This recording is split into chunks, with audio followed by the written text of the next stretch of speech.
Hola, soy Leo Meyer y te quiero invitar a conversar, porque en la conversación nace la inspiración y cuando estamos inspirados estamos mucho más cerca de la acción. Probablemente te has preguntado, al igual que yo, cómo se viene el futuro del trabajo. Pero más allá de si va a ser bueno, si va a ser malo, si la tecnología va a tener una alta implicancia o no, yo creo que la pregunta correcta es si este trabajo que se presenta a futuro nos va a incluir a todos. Hay algunos que definitivamente nos vemos un poquito amenazados respecto de que lo que hacemos ya no va a ser algo tan importante, y muchos otros están tratando de entender cuál es el tipo de trabajo, cuál es el tipo de profesionales que se va a requerir para desarrollar un mundo que estamos día a día construyendo. Parece que es la historia de la vida, pero en el último tiempo esto se ha acelerado. Ahora, como sea, aquí lo relevante no está puesto en el desarrollo mismo del trabajo, sino más bien en el trabajador, en las personas, en ti y en mí. Dado que esa pregunta me motivó demasiadas dudas y me interesa también entender la trazabilidad de cómo ha sido esta historia de esta calidad de las personas enfrentadas a un mundo del trabajo, decidí conversar con alguien que sabe mucho de esto. Llamé a Pablo Morris, quien es sociólogo, magíster en políticas públicas, pero la verdad es que decir todo eso es un poquito mezquino. Aquí lo interesante es que él ha realizado, diversas investigaciones tanto cualitativas como cuantitativas en torno a diversos asuntos públicos para Chile y también para Latinoamérica. Gran parte de todo ese trabajo ha sido publicado y justamente de eso quiero hablar con él. Aquí está con nosotros para conversar en Inspiratox. ¿Cómo estás, Pablo? Hola Leo, un gusto verte de nuevo después de un buen tiempo de habernos, conocido hace un buen tiempo atrás y además como seguidor habitual de los contenidos que tú generas en las redes para todos los interesados en estos temas. Oye, Pablo, yo te agradezco públicamente porque fuiste de esos profesionales que en los momentos en que uno está buscando el propósito profesional, valga la redundancia, ayudaste con tu forma de trabajar con esta red Alameda, que fue donde nos conectamos hace, yo creo que fácil 20 años atrás, o estoy exagerando, pero por ahí. No, Eh, de hecho, 22. Cumplimos 20 años, claro. Así que te agradezco porque la verdad es que fuiste de estos mentores, tutores, sin querer serlo, ¿no? Nos juntó un poco el destino y desde ahí nos pusimos a trabajar en investigación por separado, nos estamos reencontrando, pero para mí fuiste una forma de ver el rol que cada uno de nosotros cumplimos a partir de nuestra profesión, así que gracias por ello. No, gracias y de nuevo agradecido por la invitación y claro, te recuerdo cuando nos conocimos como un joven con una gran vocación social, con ganas de investigar sobre los temas de la sociedad, las comunicaciones. Eh, ahí eh, fue una gran alegría poder darte ahí una orientación en eso. Totalmente, oye, pongamos en práctica lo aprendido, porque el aprendiz acá responda al maestro. Oye, Por Pablo, favor. tú has trabajado fuertemente en una mirada respecto del trabajo como esencia. Y esta mirada no ha sido solo en Chile, sino que también latinoamericano. ¿Qué datos, qué data nos puedes entregar como contexto para entender cómo está el mundo del trabajo? Mira, hablando de América Latina, yo diría que hay tres elementos que son fundamentales para entender cómo funciona el mundo laboral en esta parte del mundo, ¿no? En nuestro continente, y que tiene que ver con elementos que históricamente están arraigados en nuestros mercados laborales. Primero, tener en cuenta que en nuestros países, todos nuestros países, históricamente se basan en economías que están fundadas principalmente en la exportación en la producción y exportación de alguna materia prima. Por supuesto, eso con el tiempo ha ido cambiando, ¿no es cierto? Las economías se han ido diversificando, han aparecido nuevos sectores, el papel de la innovación, del emprendimiento, etcétera. Pero cuando uno ve las cifras agregadas, todavía, incluso un país como Chile, que ha diversificado mucho su economía, sin embargo, todavía más de la mitad de su Producto Interno Bruto depende del cobre, en otros países será el petróleo, en otros países será el gas, en otros países será como al otro lado de la cordillera, la soya o soja, como dicen algunos. Entonces, ese es un primer dato, ¿no? Países y economías que todavía están fuertemente ancladas en la exportación de una materia prima y que por lo tanto su desafío, su, su, su espacio de crecimiento y de mayor desarrollo está justamente en la innovación que permita agregar valor en nuevos sectores. Y en eso estamos hace bastante tiempo, algunos con mayor y otros con menor velocidad. Ese es un primer elemento. Un segundo elemento que caracteriza el trabajo en América Latina es una fuerte presencia en un sector informal de trabajadores y trabajadoras, ¿ya? Seamos coherentes con inclusivos en el lenguaje, por cierto. Por supuesto, la realidad de distintos países es diferente. En Chile, por ejemplo, según las últimas cifras, más o menos el 25% de la fuerza laboral trabaja en condiciones informales. Informal significa ya sea sin contrato o sin protección social, sin cobertura. Por lo tanto, son empleos que generan ingresos, pero en condiciones de bastante precariedad. Eso es Chile, pero si nos vamos a otros países del continente, las cifras fácilmente pueden superar el 60, 70, incluso 80% en Centroamérica. Entonces, esa es una segunda dato importante. Y como yo sé que a ti, Leo, y probablemente a muchos y muchas de las que están viendo este programa les interesa el emprendimiento, bueno, muchas veces los emprendimientos parten de manera informal, ¿no es cierto? Parten porque alguien tiene una idea y empieza a ejecutarla. Pero desde el punto de vista de la calidad del empleo, creo que es fundamental que vayan existiendo mecanismos de formalización y de protección a los pequeños emprendimientos que a veces nacen informalmente. Y bueno, ahí ya llevo dos, ¿no es cierto? O sea, una materia prima que es principal dentro de las economías de América Latina, una fuerte presencia en el sector informal. Y en tercer lugar, lamentablemente, también es una característica propia del trabajo en América Latina, la desigualdad. La desigualdad que genera brechas, por ejemplo, la más importante, yo diría yo, brecha de género, ¿no es cierto?, entre cómo se insertan laboralmente y cómo son retribuidas laboralmente las mujeres versus los hombres, pero también brecha por origen socioeconómico. Lamentablemente todavía hay diferencias laborales según la comuna de residencia de la persona, digamos, que busca un empleo, o antiguamente, bueno, ahora ya no es tanto, pero antiguamente había discriminación, por ejemplo, por el número por el cual empezaba tu número de teléfono, ¿no? Pero eso era una discriminación socioeconómica, etcétera. El apellido, el colegio donde estudiaste, etcétera. Entonces, la desigualdad, dije, de género, socioeconómica, pero también territorial. Por ejemplo, no es lo mismo vivir y trabajar en Santiago que vivir o trabajar en alguna ciudad de otra región, o la persona que vive en una zona rural versus urbana, o en un territorio aislado versus un territorio que tiene acceso a servicios, etc. Y podríamos agregar más, por ejemplo, el tema de los pueblos originarios, el tema de la discapacidad, ¿no es cierto? Las personas con discapacidad, en situación de discapacidad tienen... Entonces, tenemos ahí un tercer elemento característico de América Latina, que es la desigualdad. Y el gran problema es que... Sí, dale. Para cerrar este punto nomás, el gran problema es que producto de la pandemia que estamos viendo actualmente, estas tendencias han tendido a lamentablemente a profundizarse, ¿no es cierto? Porque se han destruido muchos empleos.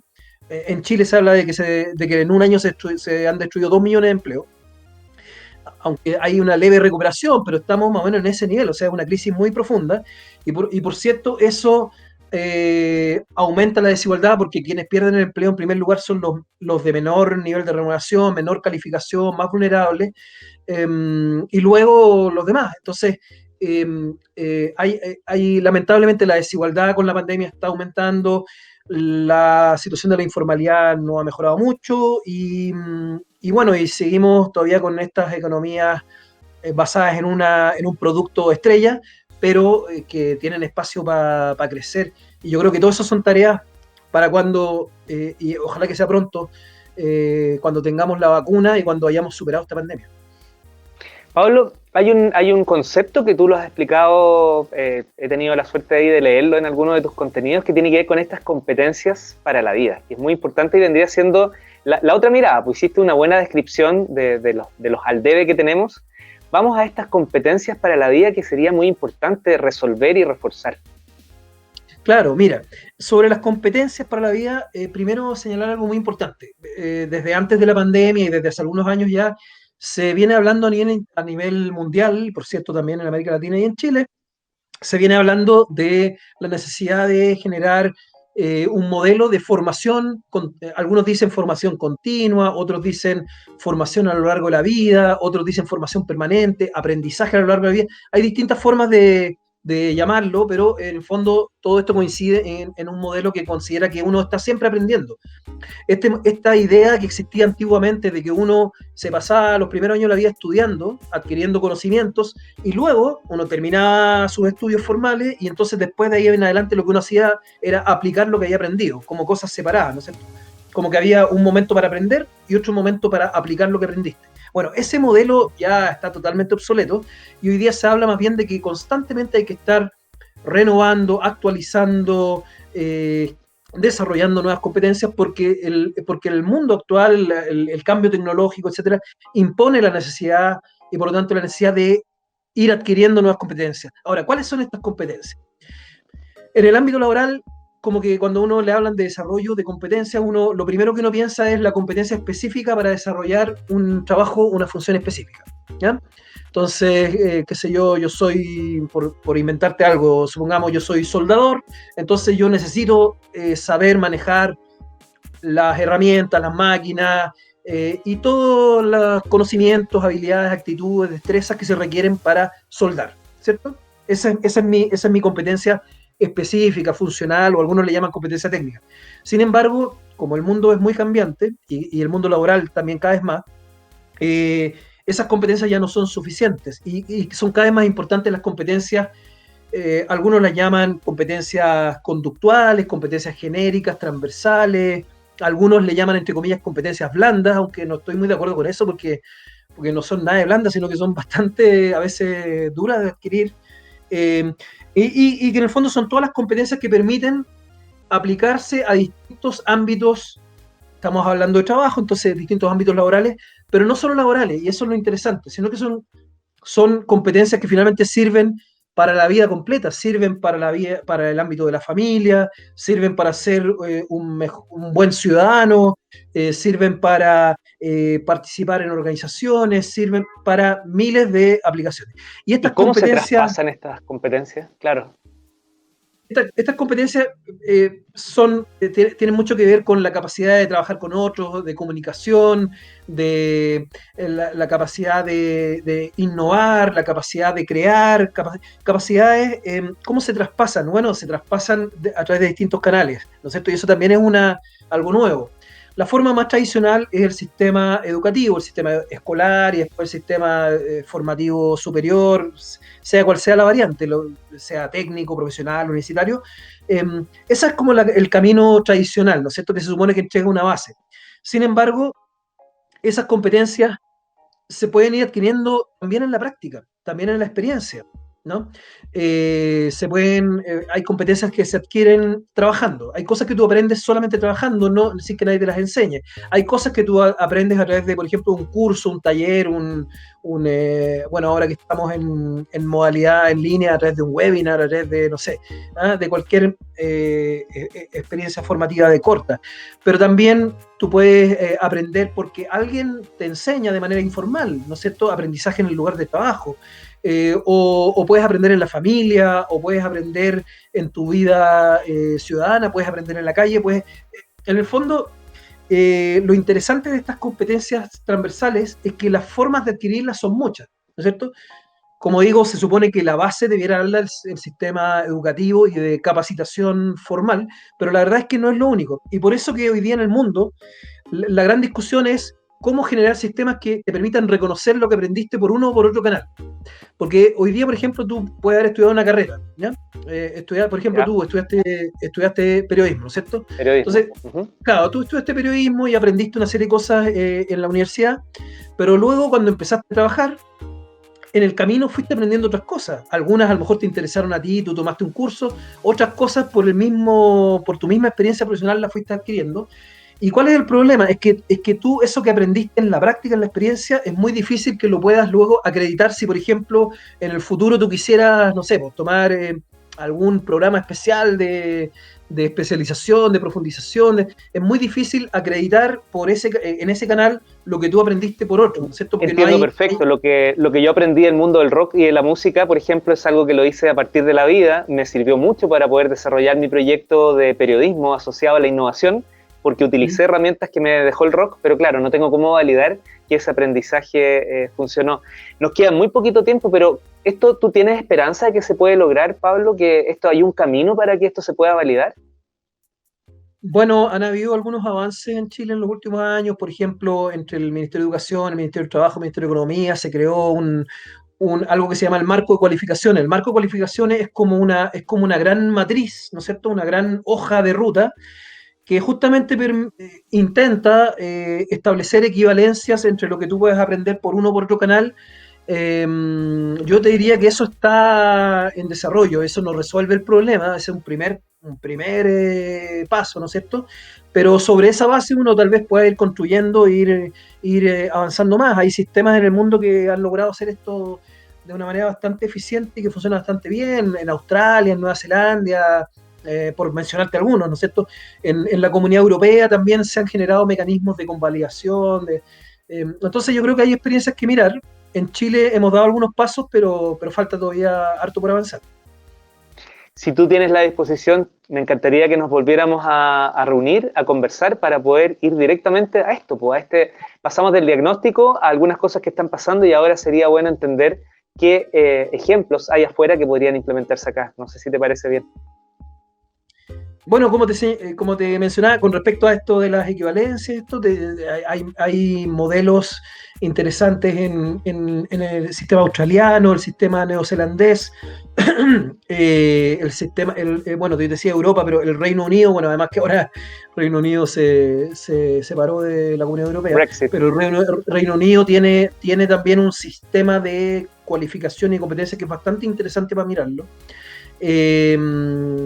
Estados Unidos también tiene un modelo interesante, aunque tengo la idea de que probablemente en los últimos años se ha desmontado un poco, pero es interesante. Ahora ese es un modelo más bien privado. Yo te estoy mencionando modelos que han sido como políticas públicas interesantes para mirarse en el caso chileno.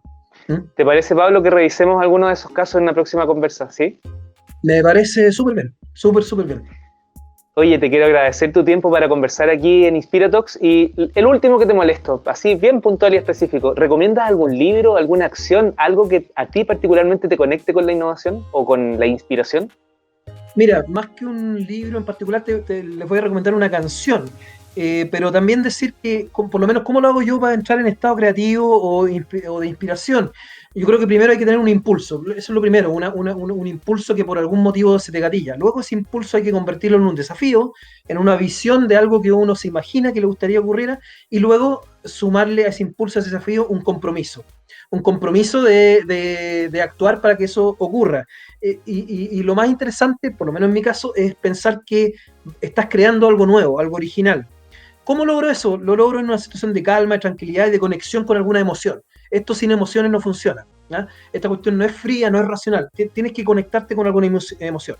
Entonces, en mi caso, con esta fórmula que yo te digo, no sé, he logrado correr 5 maratones completas, 42 kilómetros, he escrito 2 libros en realidad, he compuesto canciones, he plantado y he aprendido, estoy tratando de aprender a ser jardinero, estoy aprendiendo a cocinar, tengo una hija y la eduqué y la vi crecer, estoy lanzado a la aventura de construir una relación de pareja, etcétera, etcétera. Y entonces la canción, que no te la voy a cantar entera, pero quería citar solamente un parrafito, porque me parece muy buena, porque todo esto también tiene que ver con una mirada holística, ¿no? Esto hay que mirarlo siempre claro, de manera integrada y global. Entonces hay una canción de Jorge Drexler que yo les recomiendo, que además tiene que ver con lo que hemos hablado antes del trabajo y todo eso, que se llama Mi guitarra y voz, ¿ya? Es una canción donde básicamente Jorge Drexler, cantante uruguayo, plantea que él para hacer canciones, bueno, puede tener muchas cosas, existen muchas cosas en el mundo, pero lo más básico que necesita una guitarra y una voz. Y entonces, solamente con esta frase termino porque me parece muy buena. Entonces dice, hay manos capaces de fabricar herramientas con las cuales se hacen máquinas para hacer ordenadores, que a su vez diseñan máquinas que hacen herramientas para que la use la mano. Hay infinitas cosas, yo solo preciso 2, mi guitarra y voz. Eso. Tremendo, te pasaste. Además dejaste claro que esa guitarra que está de fondo no es adorno, sino que realmente es una compañera de vida para ti. Absolutamente, absolutamente. Pablo, te quiero agradecer este tiempo que nos dedicaste para conversar aquí en Inspiratox. Gracias a ti, Leo, y suerte. Un abrazo y nos volvemos a encontrar pronto para seguir conversando, ¿te parece? Un abrazo, un gusto conversar contigo. Muy bien, Chao. El futuro del trabajo se trata de eso. Pero de eso, cuando hablamos de eso, no solo de lo que nos comentaba Pablo, sino que de mucho más. Y qué mejor que esta frase que nos relaja y nos vincula justamente con la inspiración. Soy Leo Meyer y muy pronto nos reunimos aquí en otro Inspiratox.